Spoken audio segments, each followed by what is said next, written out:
অগ্রসেন মহারাজ বলছে যে আমাদের এখন যুবরাজ হচ্ছে কৃষ্ণ বলরাম, যদুবংশ বসুদেব মহারাজের সন্তান। কালকে আমরা ওখানে যে শত্রুঘ্ন মন্দিরে গেলাম, আর হরিকথা বলা হলো না। তো ওই আমরা হচ্ছে শত্রুঘ্ন সূর্যবংশেরই সন্তান। সূর্যবংশের ওখানে অনেক কথা আছে। তো সূর্যবংশে যে শত্রুঘ্ন ছিল, শত্রুঘ্ন মধুপুরে রাজা হলেন, তারপরে তার ছেলে রাজা হলেন, তার ছেলে রাজা হলেন, তারপরে হলো সুরসেন। সুরসেনের পরে এই বসুদেব আদি কৃষ্ণ, কৃষ্ণের পরে সব কিছু হওয়ার পরে আপনারা এই কৃষ্ণ বংশেরই সন্তানই। অর্থাৎ তখন এই কৃষ্ণ বলছে যে আমি রাজা হব না, যদুবংশরা সকলেই কৃষ্ণগত প্রাণ, কৃষ্ণ জীবন, কৃষ্ণকেই মনে মনে রাজ অভিষেক করলেন। সেই জন্য মথুরাতে দ্বারকাধীশ এখনো পর্যন্ত বিরাজমান আছে। তারপরে অগ্রসেন মহারাজ বলছে যে 14 বছর কৃষ্ণ বৃন্দাবনেতে কত উদ্যম করেছে, লাঠালাঠি পিটাপিটি, গোপীদের সঙ্গে রাজ মহোৎসব ইত্যাদি কত কিছু করেছে, ছিনাছুনি, মাখন চুরি মুড়ি কত কিছু করেছে। অতএব পেটে যদি বিদ্যা না থাকে, 5 জন যদি মূর্খকে নিয়ে স্বর্গে যাওয়া যায়, সেখানে অশান্তি করবে। 5 पंडित को लेकर के अगर नरक में रहेगा तब भी शांति बना रहेगा, और 5 मूर्खों के लेकर के स्वर्ग में जाएगा, वहां पर भी परेशानी करेगा। समझ में आए ना। तो इसके लिए तो अग्रसेन महाराज बोल रहा है, अग्रसेन महाराज बोलছে ये कृष्ण बलराम 14 साल ना जाने कितना उद्यम किया, यहाँ तक भी गोपी लोग को भी वस्त्र चुराया, यहाँ तक भी बाप को भी नहीं छोड़ा, बाप का भी वस्त्र चुराया, बाप को भी नहीं छोड़ा। समझ में आए ना। नंदघाट में है। तो इतना बदमाशी, इतना चंचलता किया दोनों भाई। अब पेट में विद्या होना चाहिए। अब पेट में विद्या के लिए क्या किया, अग्रसेन महाराज अपना गुरु गर्गाचार्य जी को बुलाया। तो गर्गाचार्य जी को यथा सम्मान दे करके उनको पूछा, ये आप बोलिए, डिब्बा बिब्बा फेंके फेंको तो, किसका डिब्बा है? अभी डिब्बा बिब्बा सब बुटुर बुटुर मत करेगा, 10 मिनट शांति से बैठे। अभी कोई बुटुर बुटुर करेगा नहीं, सब लोग से निवेदन है। अभी इतना देर के बाद थोड़ा 5 मिनट शांति में इसी में गुटुर गुटुर करेगा, अच्छा नहीं लगेगा। ध्यान से सुनो, और नहीं तो चक्रव्यूह में मरो सब, अभिमन्यु की तरह। तो कृष्ण जी के पेट में विद्या नहीं है, तो इसके लिए विद्या का जरूरत है। गाल में हाथ मत लगा। अच्छा जा। तो कृष्ण जी के बलराम के पेट में विद्या नहीं है, तो उसको विद्या का जरूरत ही है। विद्या सर्वदेश पूज्यते, वो बाबा ये तो सर्वदेश पूज्यते। अगर विद्या के लिए गर्गाचार्य जी को बुला के, गर्गाचार्य जो बताया, ये गर्गाचार्य जो बोले ये वर्तमान शांतिपुनी मुनि उज्जैन में, उज्जैन के विद्या सर्वविद्या श्रेष्ठ टोल है। तो ये टोलेते एक पाठानो जाए कृष्ण बलराम के ওই উজ্জয়নে পাঠানো হলো। তো 64 দিনে 64 রকম বিদ্যা উনি অধ্যয়ন করলেন। বৃক্ষদের ভাষা, গরুদের ভাষা, উড়িয়া ভাষা, হিন্দি ভাষা, বেঙ্গল ভাষা, मराठी भाषा, गुजराती भाषा, 64 डे में 64 वर्ड अपना कल्चर उपलब्ध किया। और उसके बाद गुरुजी बोल रहा है ये इतना दिन तक हमारा पास कोई स्टूडेंट नहीं आया जो इतना अल्प दिन में इतना এত কম সময় এত বিদ্যা অর্জন করেছে, এরকম কেউ নেই। অতএব আমার কাছে আরেকটা বিদ্যা আছে, सूक्ष्म विद्या, और वो विद्या किसी के लायक आज तक भी नहीं हुआ। तो आज कृष्ण बलराम तुम्हारे हमें ज्ञापन करब, से सूक्ष्म विद्या कृष्ण बलराम के ज्ञापन करलें। तখন गुरुदेव परीक्षा करवार जन्य जे गुरु माता के डेके जे आमराई सूक्ष्म विद्या द्वारा, सूक्ष्म शरीर द्वारा समस्त तीर्थ भवने যাব। तो तीर्थ भवने যাব, और এই 3টে বডি এখানে সুরক্ষিত করে রাখো যাতে পিমড়ে না লাগে, শিয়াল কুত্তা যাতে না খায়, ডেড বডি ভেবে অন্ত্যেষ্টি ক্রিয়া না করে ফেলো। তোমার উপরে দায়িত্ব রইল। আমরা 3 জনে सूक्ष्म শরীর দ্বারা আকাশ মার্গ দিয়ে সমস্ত তীর্থ ভবন মিলে। তখন তিনটে বডি ওখানে রেখে দিয়ে सूक्ष्म শরীরের দ্বারা সমস্ত তীর্থ ভ্রমণ করে মথুরার উপর দিয়ে যখন যাচ্ছে गर्गाचार्य তিনজনকে प्रणाम করছে। आहा ओ भाग्य गर्गाचार्य सांदीपनी मुनि का आज साक्षात परम ब्रह्म भगवान को स्टूडेंट हाँ सोच करके आज है उन्हीं के साथ सारा तीर्थ भ्रमण करके जा रहा है। आहा ओ भाग्य। तब सांदीपनी मुनि सोच रहे हैं जे ये हम लोग जो स्टूडेंट समझ करके जो इसके साथ व्यवहार किया मेरा कितना अपराध बन गया। उज्जैन में जाकर के सांदीपनी मुनि कांदছে और गुरु माताओं कांदছে। मेয়েদের मुख माता लोग का मुख जल्दी खुल जाता है।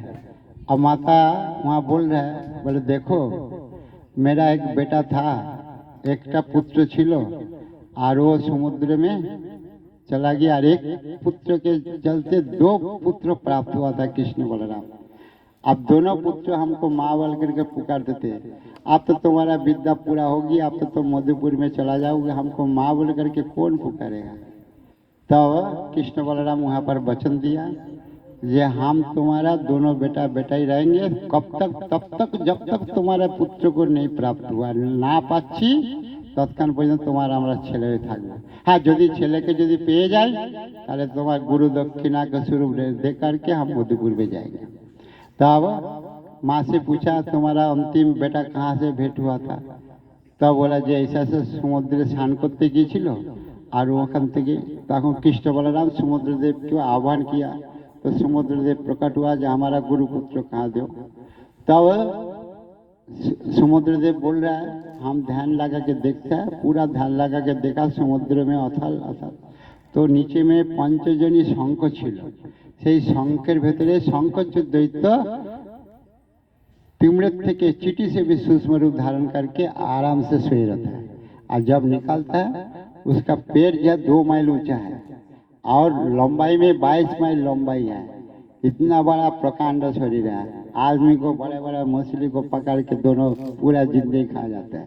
जब पेट भर जाता है फिर सो जाता है चींटी के रूप धारण करके।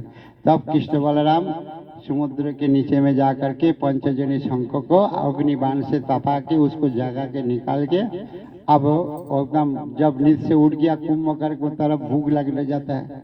अब कृष्ण बलराम को दोनों हाथ से पकड़ के भोजन करने जा रहा है। अब किसी से तुमको भोजन करा रहा रुका भी तो अपना भाला को आह्वान किया और बीच में से एकदम फाड़ के झांकी मारा जो हमारा गुरुपुत्र पेट पे है कि नहीं, देख रहा है नहीं है तो उसको मुक्त करके उद्धार कर दिया। फिर जमपुरी में जा करके कृष्ण बलराम हाँ शंख युधिष्ठिर महाराज को दिया था आज ये शंख बजाएंगे तो हमारा विश्व विजय होगा। अभी हम शंख में बोला जा आप पकड़ लिया देखो हाँ हाँ अभी पकड़ लिया सब सुन रहे हैं। देखो इस उम्र में 100 ईयर्स के अभी कितना एक्सपीरियंस है देखो। तो सुनो और हमारा गुरुजी बहुत सिद्ध महात्मा था, उनका विशेष कृपा पात्र है। अभी तो पूरा बच्चा बन गया। राधे राधे। तो फिर कृष्ण बलराम जमपुरी में गया। जमपुरी से बोला प्रभु जी आपको आने का क्यों कष्ट किया, हम खुद ही आ जाते हैं। बोले बुलाना धुलाना छोड़ो, पहले मेरा गुरुपुत्र के दो। बोले आपका अपना गुरुपुत्र कौन सा अपराध किया, कौन सा पाप किया जो मेरे पास पनिशमेंट के लिए आएगा।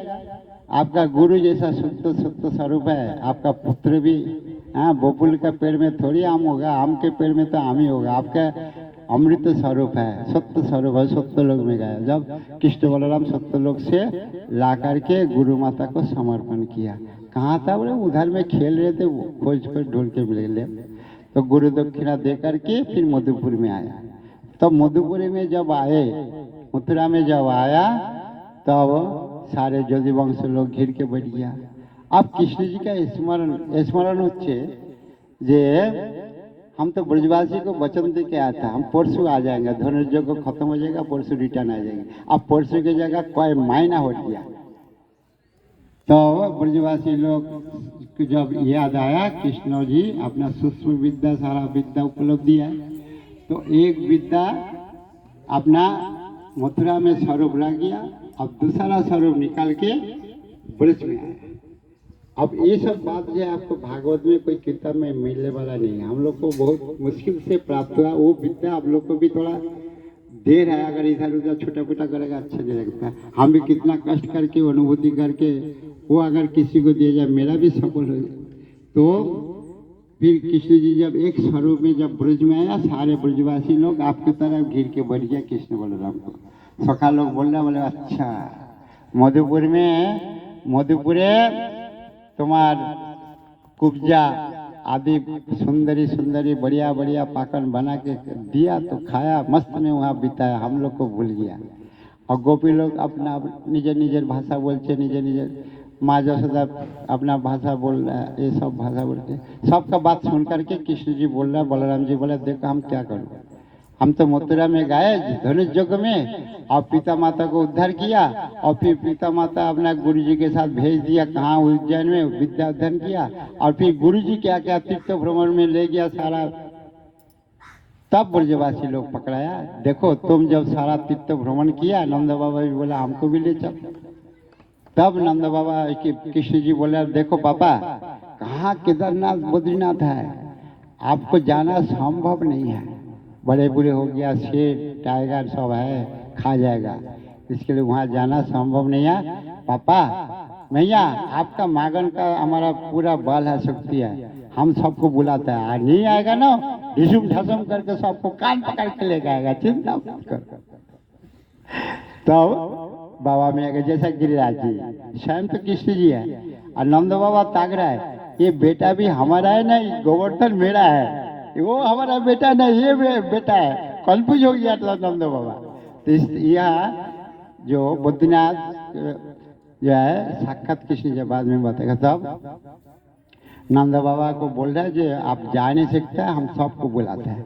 तो भगवान कृपा करके सारा तीर्थ को इस ब्रज के अंदर में 1 रुपये के अंदर में सारा सोलवाना है, और उसी तरह इस ब्रज के अंदर में सारा तीर्थ है।